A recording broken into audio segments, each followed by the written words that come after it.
Welcome back to the VHS Vault. I am VHS Jason, of course. Next to me is the man the whole channel's named after him, Jason Roy Gaston. Mate, if you can't tell by the first 3 seconds of this video, if you weren't paying attention, I think if you looked at his background, you might be able to guess where we're kind of headed tonight. Maybe not. Maybe you think it's a horror film. But of course, well, it kind I'm of talking is. about Predator. Kind of. Yes, yes, the P. Diddy story. Oh, yeah, let's avoid all of that now because we're going to talk OG Predator. Yeah, I'm excited about this. This is the second half of our retrospective Aliens and Predator series, and I'm really excited to get started on the Predator side. We've moved on from the alien that are predators to the predators that are aliens. There you go. There you go. Now, your memories of this film. You were a little pup back then. 1987, I would have been 11 years old. I remember the commercials, and I remember there's a shot in the commercial of this thing jumping between the trees, and you can't quite see what it is, but you know it's there, and I just thought, that is the neatest thing. What is that? And I had to wait till it came out on video to see it, and worth it. It was worth it. I just remember thinking, this is the most violent thing, people exploding like water balloons, and I loved it. I love it still. It's just such a great movie. I'm a little bit older than you, so I was 15 when this came out. 14, You're actually. old. So prime, perfect 14-year-old boy. This film comes out. You can imagine I was excited beyond belief to go and see it in the first place. And obviously we'll talk about our experience. However, Jason, all these years later, I've had to go back and rewatch it because of where we decided we're going to do this. And I'm going, where am I going to watch it? How am I going to get access to this movie? And thankfully, thanks to the House of Mouse, we're able to watch it on Disney Plus. Oh boy, are you ready for some violence? You ready to watch Carl Weathers lose his freaking arm? It's amazing. I own all this. The Predator's a Disney princess. That's so true. We're gonna copyright strike the heck out of this video. Yeah, Disney. Yeah, please. We love you, Disney. We love your streaming service. All right, let's move on. Oh, look, this film, by reputation alone, is iconic. Like, yeah, I've never met a person in my entire life that doesn't love this film. Man, woman, child, elderly. This is a 4-quadrant movie, and it's an R-rated, action bloodfest. This is one of those few movies that just transcends genre, because you could look at it as a horror movie, it could be science fiction, it could be a war movie, it could be an action movie, and this is just a movie that's beyond generalization. You can't shove this thing into a pigeonhole. It exists everywhere. And before we start, I think one of the things that makes this movie so great is Alan Silvestri's score, because this movie did not have to go this hard. Oh, well, let's talk about it. Just this entire score is just nothing but adrenaline. And it's not like the, we're going to kill everything in the jungle adrenaline. It's the, oh my God, we're all going to die adrenaline. And just the, I love that so much. I forgot how much I love the score to this movie. It is the star of the movie. It's bombastic. It's effective. And it's, like I said, it's Alan Silvestri, who had just come off, Jason. The last film he'd done was Back to the Future. Now, think about the Back to the Future score and think about this score. And you can hear the similarities in there, especially with some of the action scenes or the moments. It is, without doubt, phenomenal. And it's so bombastic. There's a scene at the beginning with Carl Weathers just drinking coffee, I think. or he's having a beer at a table, and you can hear bump bump, like it's like they're in the middle of an action scene. This score doesn't let up, and it is the star of the movie without question. I don't think this film really could work on the level it works at without that score, basically taking us through this journey. You know what's great about the score is that I think the score helps sell the concept, because the score is this, and I can't even put this into words because as I try to vocalize it, it sounds so strange. But the score is this strange amalgamation of excitement and science fiction and surprise and suspense. It's almost like the orchestra itself is surprised by what's going on in the movie, and they just keep going, ah, ah, ah. Yeah. And it's so funny that you mentioned Back to the Future, because whenever we did the Aliens review, we talked about James Horner's score and how his job before that one was Star Trek II: The Wrath of Khan, and how he basically cannibalized that score to make his Alien score, and how it almost feels like Silvestri's doing the same thing here. I don't think he did it quite as badly as, I don't want to say badly because it was still a good score. I don't think he did it quite as what's the word? Obviously, as James Horner did, but it was still, you can still see the differences there, the similarities, and oh god, I love it. I want this on digital. I want to just listen to the score in traffic as I'm going, trying to get through traffic and just hear dun dun dun. Absolutely. Look, it is you know what, now I think of it, I was going to say something else, but now I think of it, it's more like Back to the Future 2, which he did after this. I reckon, if you think about that score, I reckon it took a lot from Predator. Because there's a lot of moments of him running around, coming to different... Yeah, absolutely. Anyway, we should move on from the score, because as much as that is fire, that entire score, the cast is pretty damn impressive too in this film, Jason. Oh, absolutely. A bunch of... I'll be honest with you, a bunch of B-grade actors who are taken to an A level in this film. And that includes the star, Arnold Schwarzenegger, who really was just starting. I think the movie he did before this, I don't know if Running Man came out the same year, Running Man. I don't know if that came out before or after this. But we're starting to see Schwarzenegger be competent as an actor. If you look at him in movies like, I don't know, Commando, doesn't really... Commando's a classic. We will not disparage the great name of Commando. There are some line readings in that, a little bit cringy. However, in this... Do you remember when I said I would kill you last? I lied. Blow off some steam. But he's perfectly cast in this movie. He is the perfect Dutch. Yes. And he really carries... It's so funny because he doesn't sound Dutch. No. Well, a little bit. It's more, isn't it? North. He'd be Austrian North, I'm not sure of that. Either way, he's fantastic. And he's got a big job because he's got to carry that last third of the film really on his own. But anyway, Carl Weathers is Dylan.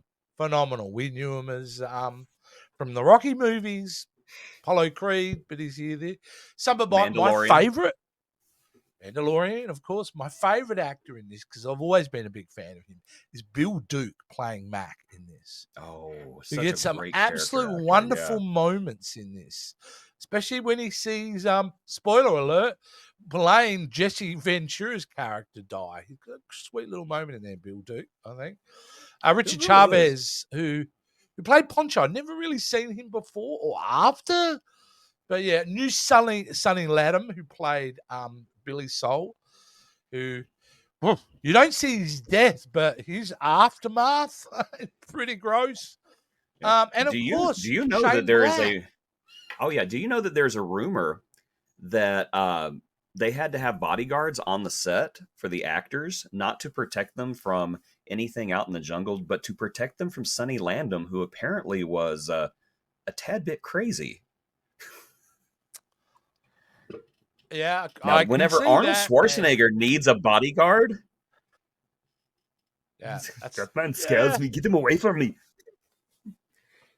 Sonny Landham was also a candidate for governor in the United States, because it's a strange bit of trivia. We have 2 serving United States governors in this movie. We have Arnold Schwarzenegger and we have Jesse Ventura, and Sonny Landham was a candidate. So 3 public servants on the state level. Mm-hmm.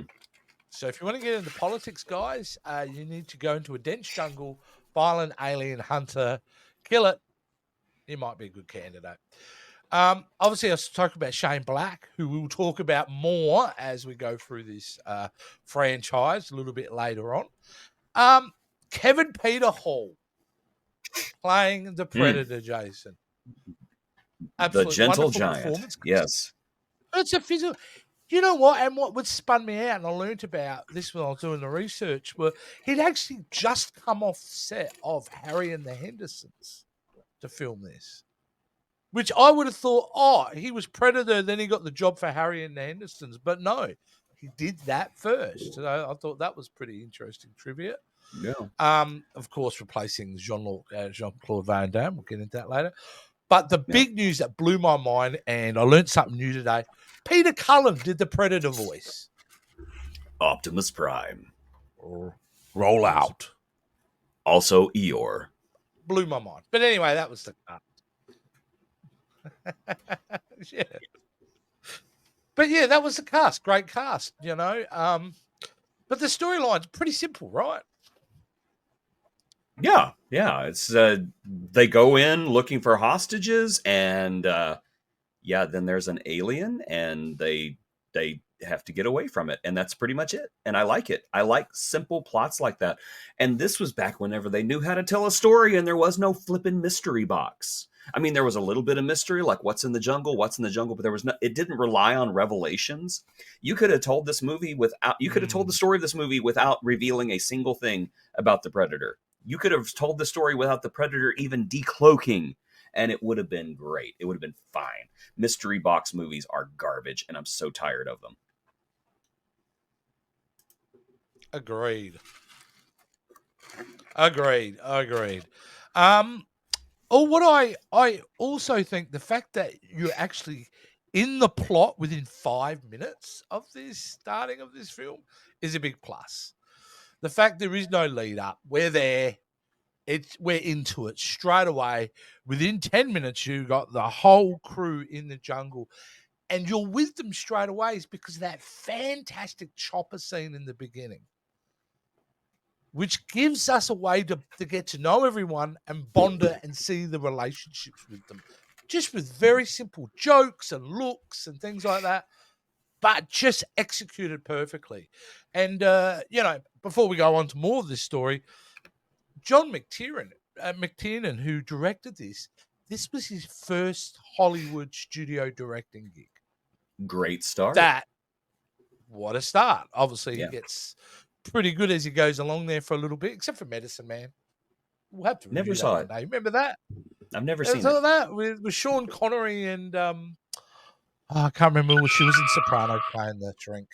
But either way, I have no idea. I've never seen this movie. Never seen it. Oh, okay. Never seen it. Very early 90s film, The Medicine Man. It's not good. It's not good at all. I think that was the tagline. Medicine Man. It's not good. Now playing at a theater near you. Check your local listings. Unlike this film, that, like you said, you got that great opening scene, Jason, and then the crew and the.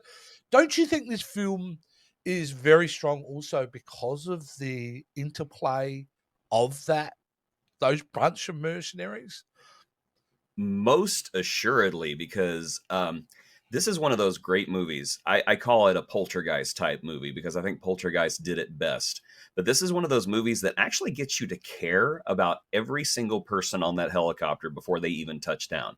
And even though, Billy is kind of a psycho and Mac is also kind of a psycho and what is his name? Hawkins is just a big nerd and everything. They've all got their own personalities and they're all just extremely likable in their own ways. I mean, there's definitely levels of likability, but there is likability. And once they get down on the ground, it is, they're all fair game. And I think that just gets you invested even more than you do at the very beginning.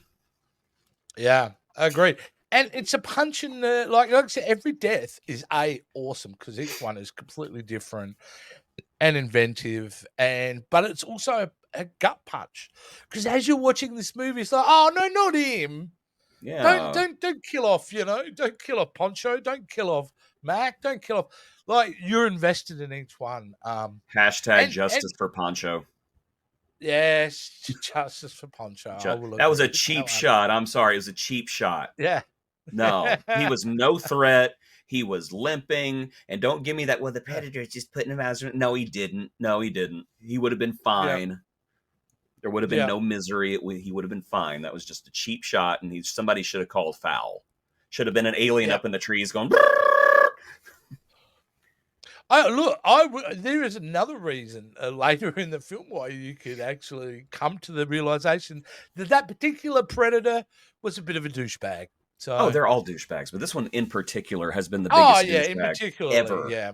Ever. Of course, I haven't seen Predator I haven't seen The Predators or The Predator. I haven't seen those movies yet.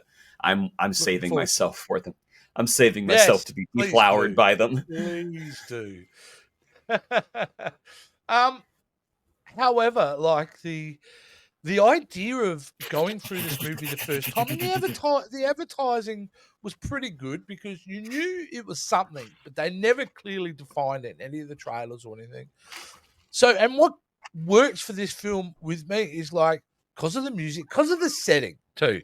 The jungle was an excellent idea to do it because it keeps it large but claustrophobic at the same time, and which is really effective with this type of story. And the fact that you're going along with them in the sense of as they are discovering what's going on, in a way, the audience member, you're going through the same thing, even though we know it's an alien type of film. So even when he does reveal himself in the film, it's still like, oh, wow, that's cool.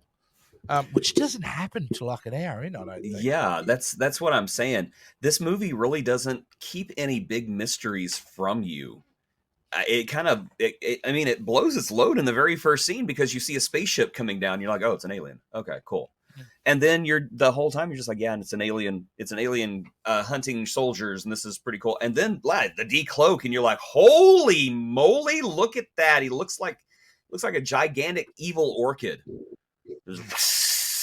What a great design also. Just the mandibles and everything. I remember seeing that and just I literally had a drink in my hand when that scene came on whenever I watched it on video, and I dropped the drink because I was just stunned by how it looked. I was not prepared. Stan Winston, like the man. And as we know, if you know anything about the making of this film, and I think everyone does know at this point, he wasn't the design we get on the screen wasn't the initial design that they filmed with.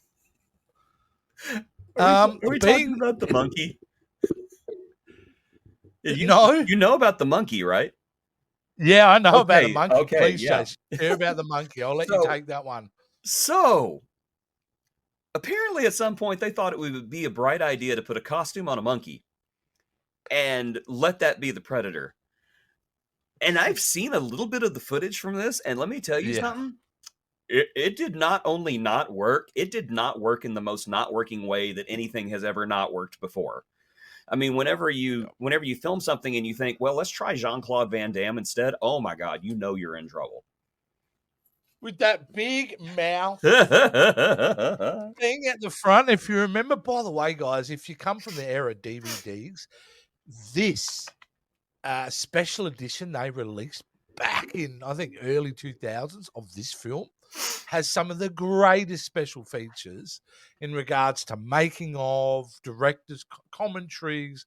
That was the heyday of DVDs getting this one. But yeah, they went in some direction that were not working. And thank goodness for Stan Winston coming in and creating such a layered looking alien. I mean layered because just the thing naked looks cool. But then you put on all his armor and his weaponry, like even that side thing, which I absolutely love. Like the parrot gun. Helmet. They called it the parrot gun, and I love that name. It's what a design, right, Jace? It is one of the most iconic alien designs, period. Yes, it is. It is not only is it iconic, but I don't think people understand or realize just how unique it was. I mean, even now, very few things have approached that. And you often see other science fiction series and movies kind of even ripping off the idea of it, even now, just having the mandibles and everything. Star Trek The Next Generation, I'm looking at you, Nausicaans. Yeah, Nausicaans, not your idea. It is not original. Yeah. Also looking at Blade 2, thank you very much. You had a mandible, but they would call it Blade 2, that vampire eating thing. Yeah, that was pretty cool until they made them cool, dogs. But very derivative. Oh yeah, very much so. Yeah. But no, just amazing, just absolutely amazing. And again, you got to go back to Kevin Peter Hall, who just does a magnificent job underneath all that costume. Yeah, that thing wasn't going to be light, No. and the thing was pretty skin tight. It most definitely was. Can I have one complaint about? I found it funny when I was watching before, going, this entire species devoted to hunting, and they just happen to have the worst luck with their genetics because their blood glows. They spend their whole time trying to hide themselves, but as soon as they get cut, it is basically, here I am. Yep. I always thought that was rather amusing. Kevin Peter Hall, 7 feet 4 inches tall, by the way. That is just, that's insane. Being that tall should be illegal.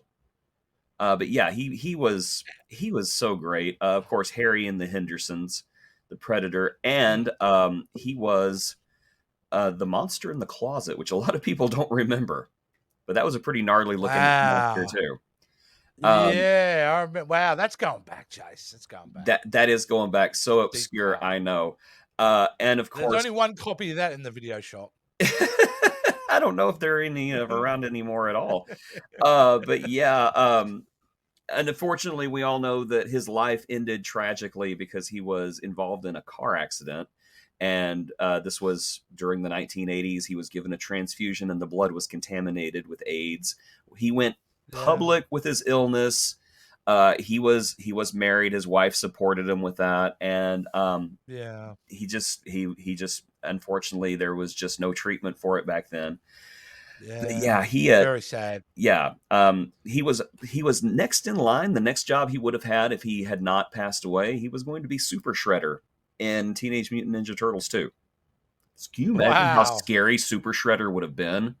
I think the turtles would have just like gone in their shells and wet themselves. He would have had a long career, there's no doubt. And he would have been in all the big blockbusters. Yes. You would have found him in the Star Wars films. You would have found him in everything. Oh, absolutely. He'd been Chewbacca's dad. Yeah.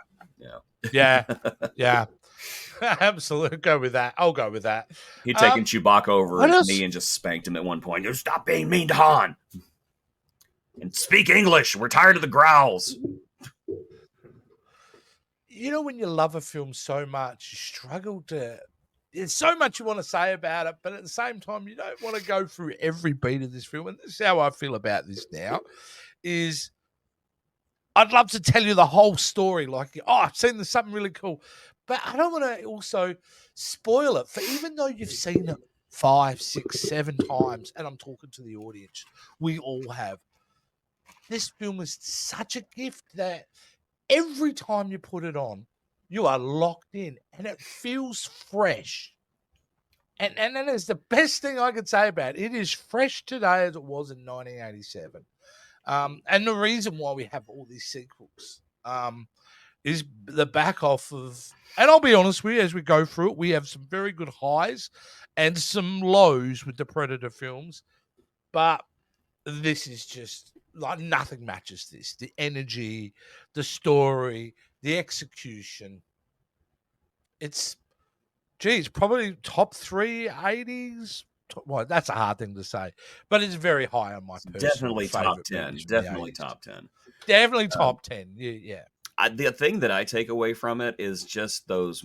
I think this is one of those movies where it actually becomes scarier when it gets quiet, because they're all out there in that jungle and there's all the animal noises. And whenever all the animal noises goes away and they're just looking around in the trees, and this, Alan Silvestri's napping in the corner and his orchestra is kind of passed out, and you just get that.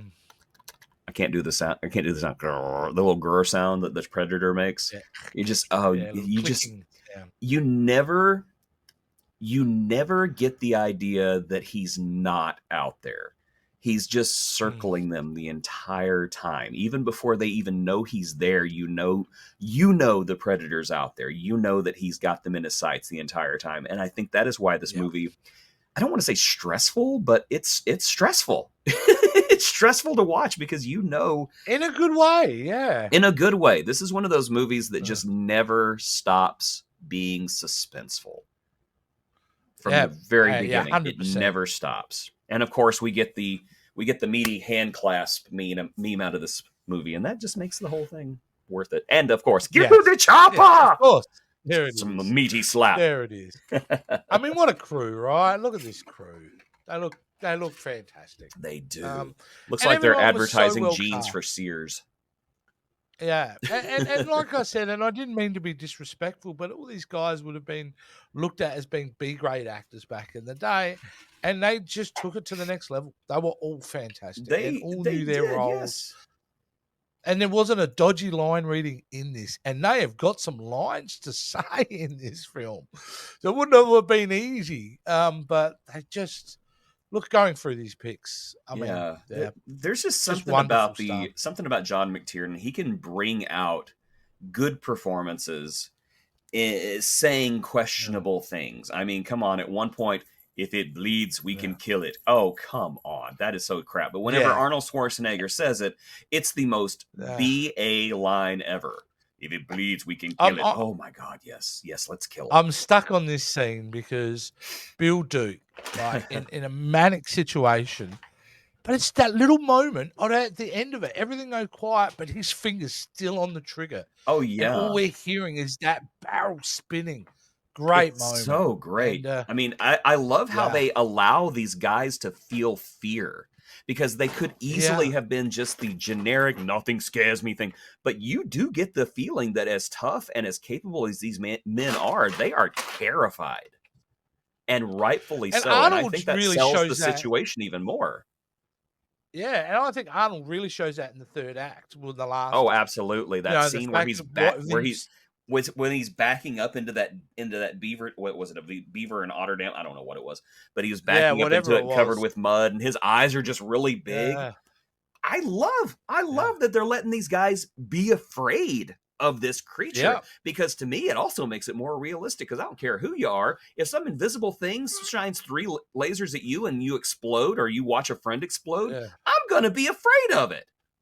I'm not gonna be, I'm going to kill you now. I am not afraid of anything. No. That's not how it works. Sorry, no. Did you notice, though, at the end of this film, as the whole thing falls on the predator, right? Uh-huh. And he's dying. And then Dutch figures out that, that's a timer. I got to bail, right? That's a timer. I got to bail. And as he's running away, the predator starts laughing. Firstly, in a very alien way. But the time Arnold was running through the jungle, it's basically like an old school ha ha ha ha ha ha. Like they're not even pretending to do an alien laugh at that point. You didn't catch it though? That was Billy's laugh whenever he was told the joke. The alien sampled Billy's laugh, and that was him replaying Billy's laugh. Oh wow! Yeah, wow. I've learned 3 things. I will admit, this last watch through was the first time I've noticed that, because I thought this whole thing. I thought that's so weird. It seems so out of character. And then I thought back to the line about it's an echo, and I just thought, it is a very Predator thing to do. Oh, see, this film is the gift that just keeps on It giving, really Jace. is. And of course, Yeah. so many great one-liners. Arnold Schwarzenegger was the one-liner king at this point. There was nothing he couldn't turn into a one-liner. No, and he did it well, you know. And he was the king for a very good reason, because he knew how to do it. Yes, you know, yes, he did. And it's his accent and the dryness of it always worked, and it did work at that time. Running Man's another example where that is just full of his one-liners. That film. Hey, Commando. Like I said, we do not disparage Commando. There were so many great one-liners. I lied. And then, of course, okay. This is an unpopular opinion. Welcome to the party, Lita. This is an unpopular opinion. The Last Action Hero has some great one-liners in it because they're making fun of the one-liners, and they're just letting him say anything at this point. And I think it's hilarious. Oh. Well, my comment about Last Action Hero is it's a movie that was way too smart for the audience that was going to see. I agree. That was the problem. I'm not a huge fan of it, but I get what it was doing. And I'm sorry. Yeah. You cannot hate a movie in which Arnold Schwarzenegger does Shakespeare. You know, to be or not to be. Not to be. And that is pretty great. And the connective tissue between that film and this film is it was the second time that Arnold and director John McTiernan worked together. Yes, so yes. They reteamed for that film. So, yes. Look, this is a film that is beyond reviewing in a way. I think this is a movie that just belongs to be appreciated like classic works of art, because Indeed. when it comes to movies, like movies that most people love and enjoy, this is champagne gold level, platinum level movie. It is indeed, yes. It really is. Oh, it really is. Yeah. So that's what we thought of Predator, which, you know, a lot of films that we watch for this show, Jason, I go, great, I never have to watch that again. I'm going to watch this. This is not one of those films. I'll be watching this another 30 times before I leave this. This movie, you gotta respect this movie. You gotta come and pray at the altar of Predator 1 and just enjoy it. It's just doesn't ask anything from you. I'm honestly thinking back to any like major flaws in this movie, and I'm gonna be honest, I can't think of any. I really can't. I think that there's a little bit of sloppy editing around the end. But overall, there's this, you could, it's like pointing out a smudge on the Mona Lisa. You just don't even waste your time. There were two things I noticed editing. One is the classic reverse the look maneuver, when someone's looking one way, but they need them to be looking the other way, so they'll reverse it. Mm-hmm. I noticed that once. And I noticed a really quick cross dissolve when there was a shot of the Mexican girl in the foreground, and we've got Schwarzenegger in the background, and clearly was two different takes. Yeah. And I do this quick cross dissolve, but I go, I saw that. But besides, that's so nitpicky. That's ridiculous. Yeah, you have to get nitpicky to find flaws. Yeah, I think you really do. Honestly, I think that the end was really vague with what happened to the woman, and I cannot remember her name, and I've got it right here in front of me. Well, she just gets in the chopper, doesn't she? Well, she gets in the chopper, but honestly, I thought for some reason that she had been killed on the way to the chopper, and I don't know why I thought that. And then I see her in the chopper. I'm like, oh, she's not dead. Yeah. His, nice little touch for Arnie to do. And he was gave such an honest portrayal of the character. Yes. I know that's ridiculous. No, it is. It is an honest portrayal. I fully agree. And when he's in that chopper, and he is just done. Yeah. And he's staring straight ahead. And then he kind of just darts his eyes out the thing. That moment was like, wow. Like, to me, I'm going, now that's a really good acting performance. It really is. And you felt it in him, and you felt sorry for him at that point, because he's thinking about all the members that he lost. Because it's over. The Predator's dead, so his mind's now processing what he's just gone through. Yes, and fantastic. I'm going to say what I've said before. Arnold Schwarzenegger is not a bad actor. Arnold Schwarzenegger is a very talented performer. And if you say anything different, if you come up in the comments and say, well, I think he sucks, we're going to throw hands. Nobody says anything bad about my Arnie. I will say that his skills like any learning, evolved. I'll think from now onwards in his career, he's a good actor. Tell me But one bad thing he did in Terminator. Yeah, I mean, look at that. Yeah, no, there's not. But there is some line readings in Conan that aren't great. There's some line readings. He was learning the language. Commando. You shoot a movie in a language you don't fully understand. but you act opposite of James Earl Jones and see how well you come off. Yeah, Raw Deal wasn't too bad. Like, he was Running Man. There's a couple of bad line readings, but you know what? I'm telling you, from now on, by the time he gets to, and dare I say, Kindergarten Cop, which was the first time he was, besides Twins, which was playing kind of a dummy, but he was hilarious. He was great in Twins. But Kindergarten Cop is him playing a leading man in a comedy. Yes. He was absolutely no question on his talent. He was. I mean, you have to really act to pretend like you like kindergartners. Yeah. No, that's a good film. I don't care what anyone says. I'll stand by. No, it's an amazing film. I love Kindergarten Cop. Yeah. We will have to discuss that one later. One day. One of these days, we'll do an Arnie-thon. Yes. Well, you would think we would be getting an Arnie-thon when we move on to Predator 2. But no, we definitely don't. We trade Arnie for Danny Glover, but you know what? I ain't gonna complain because, you know what? God. I'm gonna set on my comments about Predator 2 when that moment comes. But before then, Jason, we like to break it up. We don't want to get through this Predator all at once. So we like to break it up with our choices and sometimes choices from the audience, which we would love more. And Jason will explain how to do that later. So I thought, you know what? How can I torture you as much as possible with our next film? And I think I did it. I think I've done it, Jason. So the next time on the VHS Vault, we're watching Mac and Me. What's that? Well, there's nothing like a corporate-sponsored McDonald's movie where they literally put half their name in the title. So it's about a kid and a hamburger? Imagine McDonald's and smash it with E.T. and we get Mac and Me. Oh, it's about a kid who turns aliens into hamburgers. No, I'm kidding. I've seen this movie. I saw that movie in theaters. Oh, wow. I'm and I love I love the recurring joke where every time Paul Rudd was on Conan O'Brien and he was going to play a clip from his new movie, it was always a clip from Mac and Me. The same clip, and Conan kept falling for it every time. It was spectacular. Yeah, absolutely brilliant. Well, I don't know if the film is. It's been a while. We'll have to find out next week. It's not. But guys, and may I also say, damn you to hell, sir.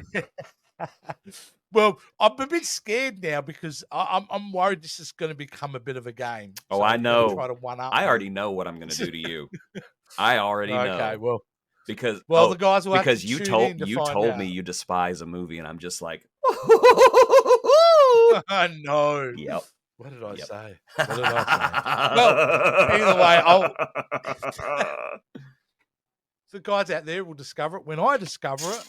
But in the meantime, even though we're going to have fun torturing each other, most importantly, we'd like to get tortured by you. And Jason, how could they torture us on this show? Well, my friends, if you would like to torture us, please leave a comment below, or if you'd like priority torturing on both of us, you may join our Patreon or become a channel member. You can support us for as little as $5 a month. Details on that in the video description below and on the channel main page. And of course, we appreciate you and all of your support.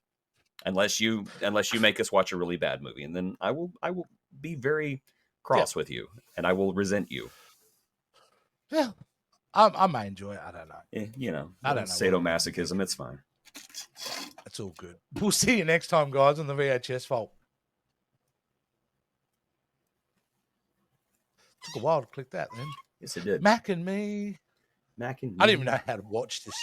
Does any streaming service even support a movie like that? I think it's for free on YouTube, and they don't copyright flag it because who cares?